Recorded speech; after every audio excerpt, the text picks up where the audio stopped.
risky, and sneaky akyat bahay sex. Today's story ay nung early years pa lang namin ni Bev around 1 year plus pa lang. Madalas kami magse-sex and I will tell him na pumunta dito. Siyempre gabi na yon. And around 10-12 na ng midnight napunta siya dito. And since province dito sa amin is madalang na biyahe ng jeep ganyan oras pero G na G pa rin si Gago. Para di marinig ng younger sister pagbukas ko ng gate is pinapatalon ko na lang siya ng bakod and inaabangan siya sa door sa likod muehehe. And so I will sneak him past my sister's room to mine and pagkasara ng pinto, boom, diretso na sa bed and we started making out. He always grabs my ass cause it's his fav and it makes me drippy wet na agad he starts eating me out and I do my best to stay quiet. My sister and I are the only ones home. Parents are abroad work. Kahit anong pwesto, patagilid, patahiya, standing, or doggy, we do it all until madaling araw.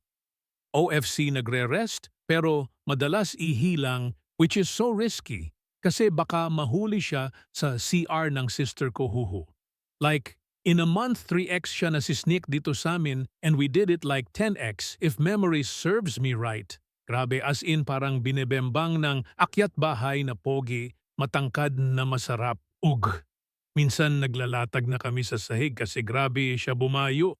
E metal pa naman yung bed frame ko sa nagkikrik talaga huhu.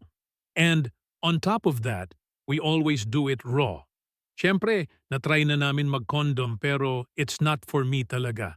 Gusto ko ramdam ko yung ugat-ugat niya and yung curve ng niya. Super freaky and risky, grrr. We sleep naked na lang kasi kada maalipungatan siya fucks me. And that time, may pagka-pillow princess pa ako, so pabor pa sa'kin, hehe. Around 3 to 5 a.m. uuwi na siya kasi baka abutan siya ng grandparents ko. Nauwi kasi sila from kabilang bahay to ours around 5:30 a.m. So para fast maaga na uwi si BF, may biyahe na naman that time. And mind you guys na di alam ng parents ni BF na sa amin siya galing, akala siguro nila nasa room lang niya siya, haha. Papasok pa kami both sa school madalas. Pero mga 8 a.m. pa naman, pero tulog talaga malala sa discussion huhu. We often laugh about these stories of ours kasi nga grabe ka freaky, haha. Pero di na namin nagagawa yan now kasi kasama ko na tita ko sa house now. Madami pa rin kami stories and halos every month na dagdagan.